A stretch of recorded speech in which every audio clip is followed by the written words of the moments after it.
I'm Garrett Holloway.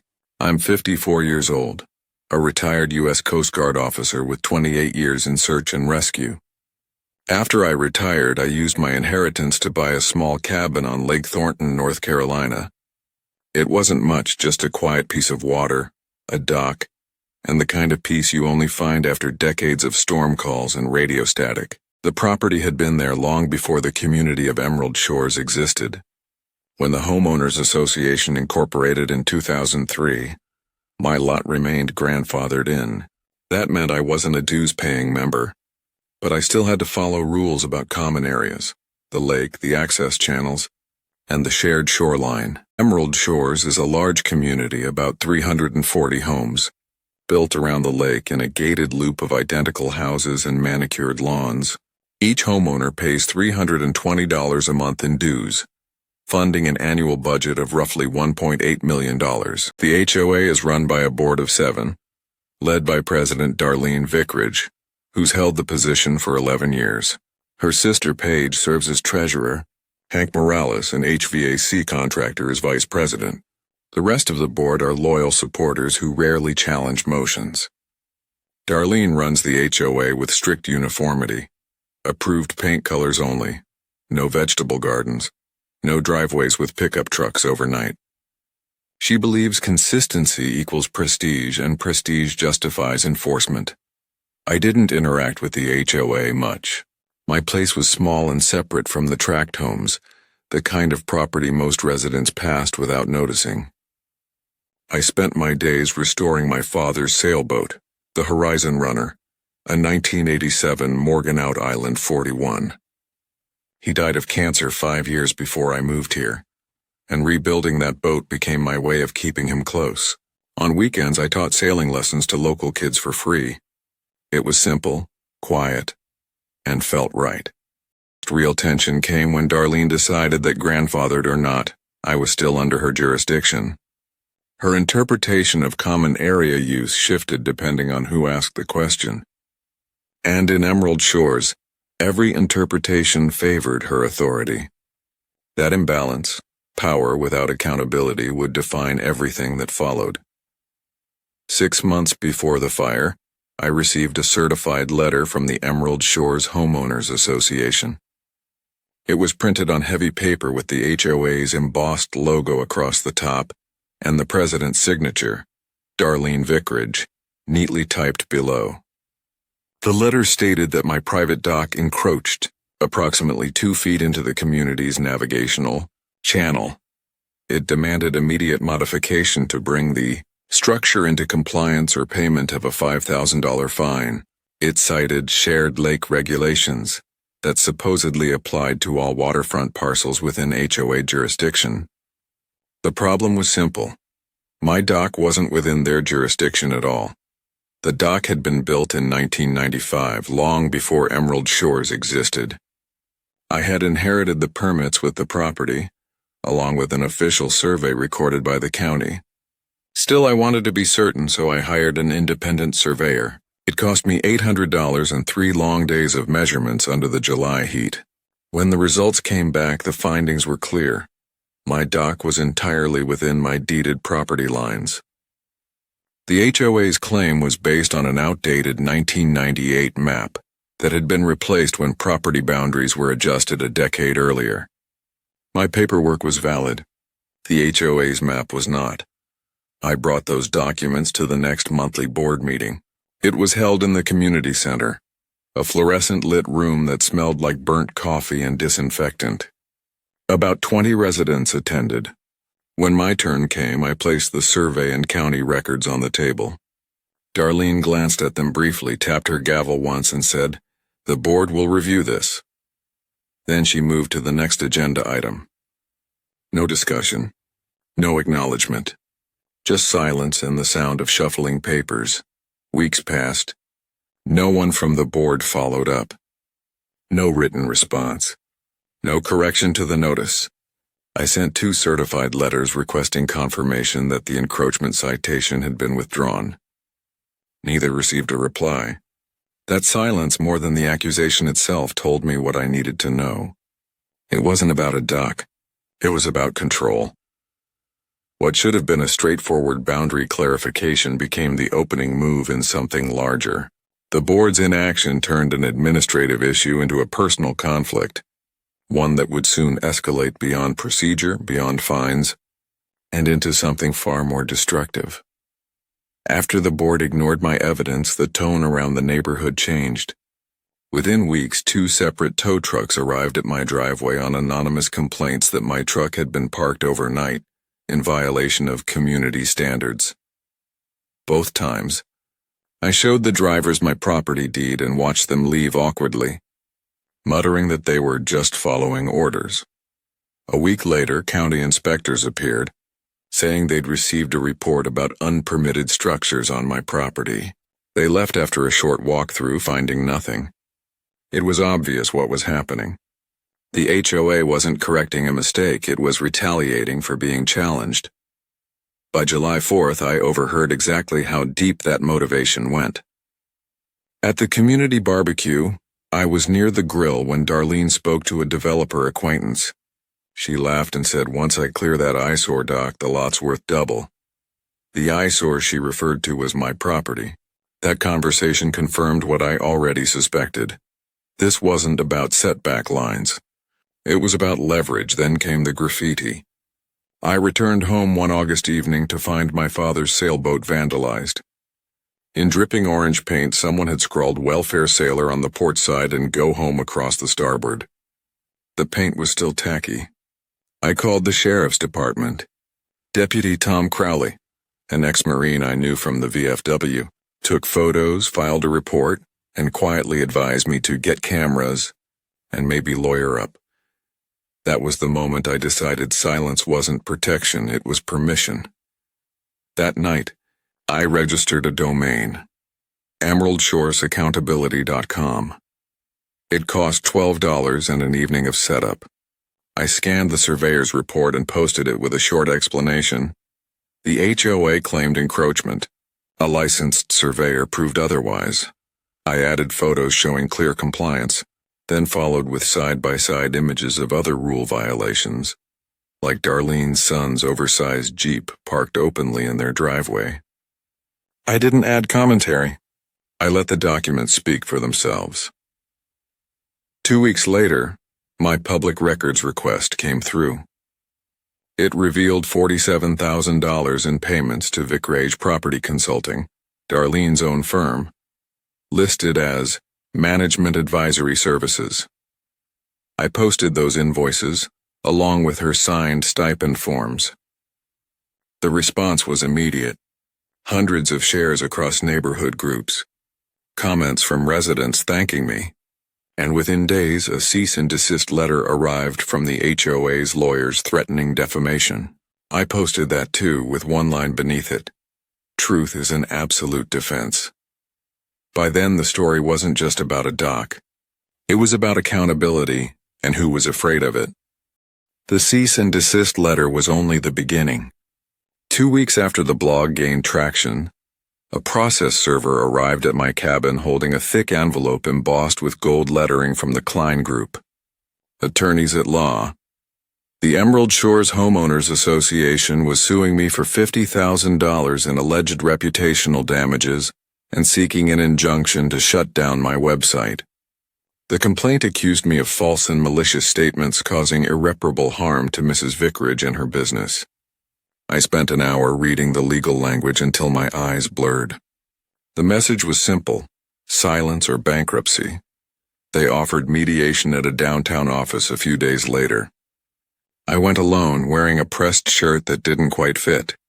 Across the table sat a polished attorney who slid me an agreement: remove the website, pay $10,000 in legal costs, sign a non-disclosure agreement, and move forward amicably. I told him no. He smiled thinly and warned that litigation can drag on for years.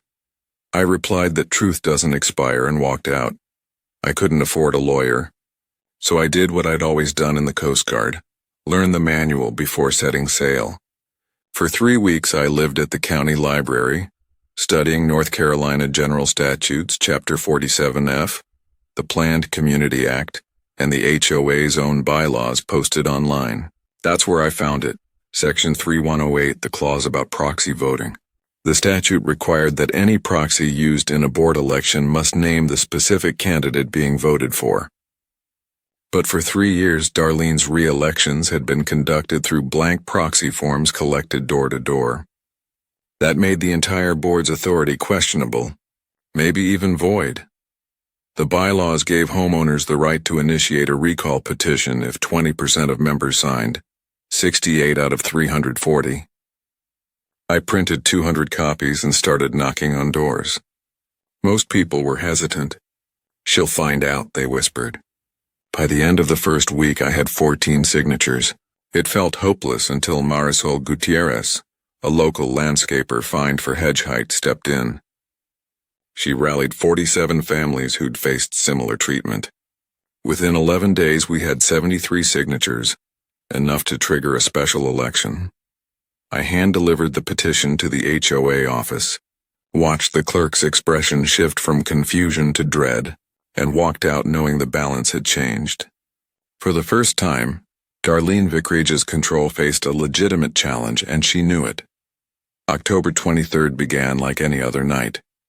I went to bed just after midnight, the lake quiet beneath a thin layer of fog. At 2:40 in the morning, I woke to a sound I'll never forget, a deep, muffled crack that rattled my windows. Years of Coast Guard training had conditioned me to wake fast. I smelled smoke before I reached the door. When I stepped outside, the horizon glowed orange. My dock was on fire. Flames climbed 20 feet high, roaring across the horizon runner's hull. Heat rolled up the slope toward the cabin, searing my face from 30 feet away. I shouted for help, but by the time neighbors emerged, the mast had already snapped, crashing into the lake with a hiss of steam. The smell was chemical, gasoline and burning fiberglass. Fire crews arrived in 14 minutes. They worked hard, but by then the boat was gone, a blackened skeleton sinking into the shallows. The fire marshal arrived at dawn. Clipboard in hand, he examined the charred remains, collected samples, and told me quietly, accelerant was used. Gasoline, poured near the stern. Classic arson. I pulled up footage from my security cameras. 2 figures in dark hoodies appeared at 2:37 a.m., carrying what looked like a gas can. 30 seconds later, they ran back down the dock toward a dark sedan with no visible plates. The marshal nodded grimly. "We'll forward this to the sheriff." Later that afternoon, my insurance adjuster came. Her words were sympathetic, her tone procedural. The policy's mysterious fire clause limited payment to depreciated value, $22,000, because no arrests had been made. The boat was worth $60,000. That same day, the HOA posted on its private Facebook group, "Tragic accident at the marina. A reminder to all residents about fire safety and flammable storage." Accident. They called it an accident. Donations began pouring into a GoFundMe my friend Marisol started, but within hours the fundraiser was frozen after being reported as fraudulent. Several donors received new violation notices the next day. Neighbors stopped waving. Some avoided eye contact. Others whispered theories about insurance fraud. The message was clear. Darlene Vickridge wasn't finished. But neither was I. If I couldn't prove who lit the match, I could prove who benefited from the smoke. It was time to trace every dollar. When the fire investigation stalled, I shifted my focus to what could still burn on paper, the HOA's finances.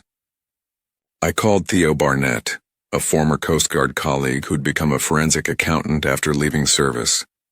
Years ago, I'd saved his son during a rescue in a nor'easter. When I explained what had happened, he didn't hesitate. "Send me everything," he said. I scanned every record, invoice, and statement I had collected through public records requests. 6 days later, Theo called back. His tone was flat, the way professionals sound when something is serious. "Garrett, you've got full-scale embezzlement." He began with a company named Pinnacle Property Solutions, LC, a vendor that had received $127,000 over 30 months for landscaping consultation and community management advisory. He Trace the registration with the North Carolina Secretary of State. The listed agent's name was Darlene Hurst, Vickridge's maiden name. It's a shell, Theo explained. No employees, no office, no business license. The money goes into Pinnacle's account and transfers to her personal checking within 48 hours. Every single time. Next came the inflated consulting contracts. Through her brokerage, Vickridge Properties, Darlene had billed the HOA $340 per hour for management consulting. Theo compared it to market standards, $75 to $120 an hour for similar work. Over 2 years, the overbilling alone totaled roughly $68,000. Then the bonuses. According to the financials, Darlene, her sister Paige, and Vice President Hank Morales had voted themselves $800 monthly stipends, retroactive for 2 years, $57,000 total. The bylaws explicitly required a 2/3 vote of all homeowners for any board compensation. No such vote existed in the meeting minutes. That's breach of fiduciary duty, Theo said. Finally, he uncovered motive. Darlene had filed Chapter 7 bankruptcy in 2019, discharging $78,000 in debt. Within a year, she purchased a condo in Myrtle Beach for $340,000 in cash and a new Lexus outright. Her brokerage income, about $70,000 annually, didn't come close to covering those purchases. She's been funding her lifestyle with HOA dues, Theo concluded. He advised me to file a fraud report with the North Carolina Secretary of State's Corporate Enforcement Division, submit IRS Form 3949A for nonprofit tax fraud, and notify the HOA's bank, SunTrust, of suspected embezzlement. They'll freeze the accounts during investigation, he said. That's standard protocol. It was the first real lead that couldn't burn. Paper trails don't lie, they just wait to be read. Theo's filings were in motion. The certified letters to the Secretary of State, the IRS, and SunTrust Bank went out on Thursday morning. By Monday, the consequences landed. The HOA's checking and reserve accounts, more than $600,000 combined, were frozen pending investigation. Contractors couldn't be paid, invoices bounced, and the management portal displayed a red notice. Funds unavailable due to compliance review. That afternoon, a white BMW pulled into my driveway. Darlene Vickridge stepped out wearing yoga pants and an old sweatshirt, looking nothing like the immaculate president who once ruled the neighborhood. Please, she said quietly, call them off. The bank, the state, all of it. I'll resign. Just stop. I told her I couldn't. The system she built was finally facing scrutiny. She left without another word. The next evening, my kitchen turned into a war room. Around the table sat Marisol Gutierrez, Deputy Tom Crowley, Evelyn Frost, and my laptop with Theo on video call. The air smelled of burnt coffee and printer toner. Evelyn, a retired paralegal, spread papers across the table like a chessboard. If we're going to finish this, she said, we do it legally, cleanly, and fast. We built a 4-pronged strategy. Evelyn drafted personal liability notices to each board member, formal letters citing breach of fiduciary duty, and warning that their assets could be seized in civil recovery. Theo coordinated with Assistant Attorney General Vivian Cho, who had opened an official HOA fraud case under the Consumer Protection Division. Crowley served as liaison to the State Bureau of Investigation, which was quietly reviewing the arson footage and expanding the criminal inquiry. My assignment was public accountability. Marisol and I would organize a town hall, open to residents, the press, and local media, to present documents transparently. We'd live stream it for anyone who couldn't attend. No spin, just facts, Marisol said. We called the plan Operation Clean Sweep. It sounded dramatic, but it fit. The goal wasn't revenge, it was exposure. Simultaneous legal, financial, and public actions would corner the board on all sides before they could rewrite the story. For the first time since the fire, the momentum shifted. Emerald Shores was no longer under Darlene's control. It was under a microscope. Once the accounts froze, retaliation came fast. Overnight, a new social media page appeared. Truth about Holloway. It posted cropped screenshots from my website, edited to imply fabrication. The captions accused me of profiting from defamation and weaponizing veteran status. I ignored it until the posts multiplied. Within days, my business number, used for sale lessons, was flooded with spam calls and fake reviews. Someone even registered a Google listing called Holloway Boat Scams. It was petty but effective.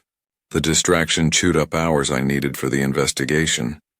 At the same time, the HOA's leadership filed synchronized complaints with the sheriff's office, the county permit board, and even the Coast Guard Auxiliary, claiming I was harassing community officials. Each was dismissed, but every dismissal required a written response time and documentation. It was lawfare by exhaustion. Then came something darker. Theo received a message on LinkedIn from an anonymous account offering a consulting retainer of $20,000 if he would clarify or amend his conclusions about Pinnacle Property Solutions. He took screenshots, traced the IP address, and found it linked back to an office network registered under Vicarage Properties. He forwarded everything directly to Assistant Attorney General Cho, marking it as potential witness tampering. That act turned a financial case into an obstruction inquiry. Around the same time, Marisol's truck tires were slashed outside her home. Someone spray-painted a slur across the tailgate. The sheriff's department documented it, but without witnesses, nothing moved forward. Still, morale stayed steady, because the next break didn't come from outside pressure, but from within the board itself. Paige Vicarage, the treasurer and Darlene's younger sister, reached out privately. Her voice trembled when she called. "I can't go down for this," she said. In exchange for leniency, she turned over hundreds of pages of records, bank statements, email chains, and recorded meetings. Among them was a message from Darlene instructing her to code Pinnacle payments as community projects and to not itemize. Another, dated 2 days before the boat fire, read, "I'll handle the boat situation personally." Paige's sworn affidavit linked the financial misconduct to potential criminal intent.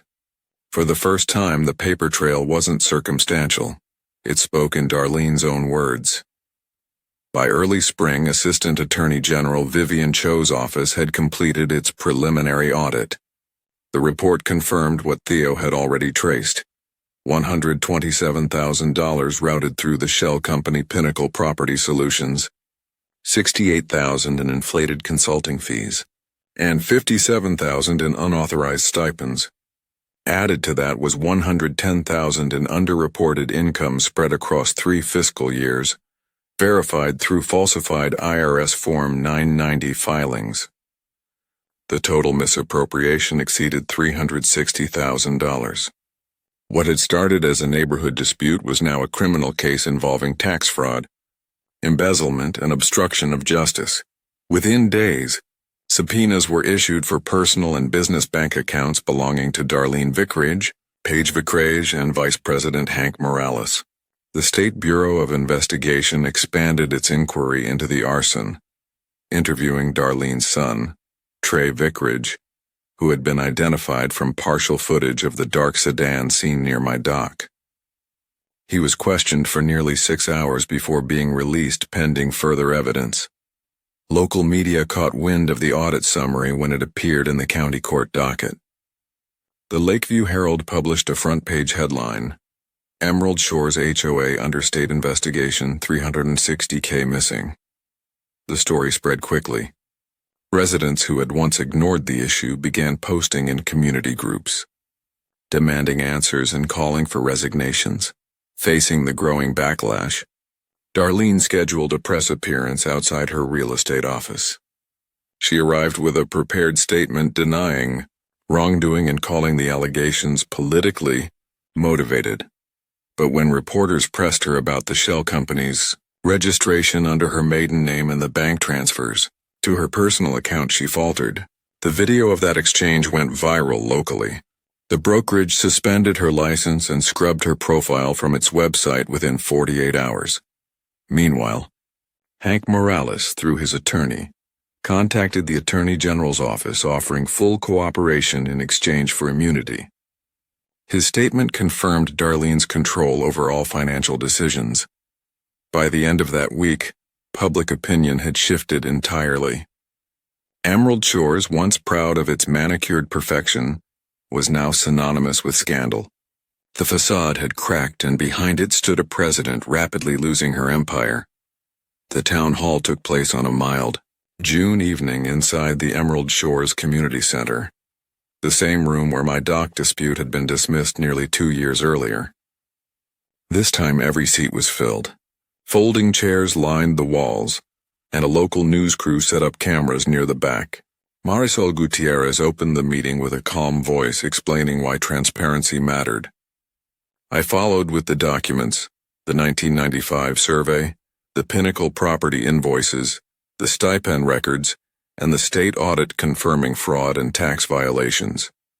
Assistant Attorney General Vivian Cho stood beside the podium and announced that criminal charges were being filed against Darlene Vikridge, Paige Vikridge, and Hank Morales. The room broke into applause that sounded more like relief than victory. When the vote of no confidence was called, 312 residents raised their hands. The motion passed unanimously. The board was formally dissolved, and an interim leadership committee was appointed. Marisol as acting president, Evelyn Frost as treasurer, and a volunteer accountant to oversee reconstruction. Within a week, the community hired an independent management firm and began reorganizing its finances. The legal process moved quickly. The State Bureau of Investigation uncovered gasoline residue inside Trey Vickridge's vehicle and text messages between him and his mother referencing the boat and the accident. Trey accepted a plea agreement, testifying that his mother had orchestrated the fire to teach Holloway a lesson. Darlene was arrested at her Myrtle Beach condo and extradited to North Carolina. The trial lasted 3 weeks. She faced 17 felony counts, including embezzlement, arson conspiracy, witness tampering, and tax fraud. The jury found her guilty on 14 counts. She received 7 years in state prison, ordered restitution of $195,000 to the HOA, and $38,000 directly to me for the loss of the Horizon runner. Her assets, including the condo and the Lexus, were liquidated to satisfy restitution. Over the next year, Emerald Shores recovered.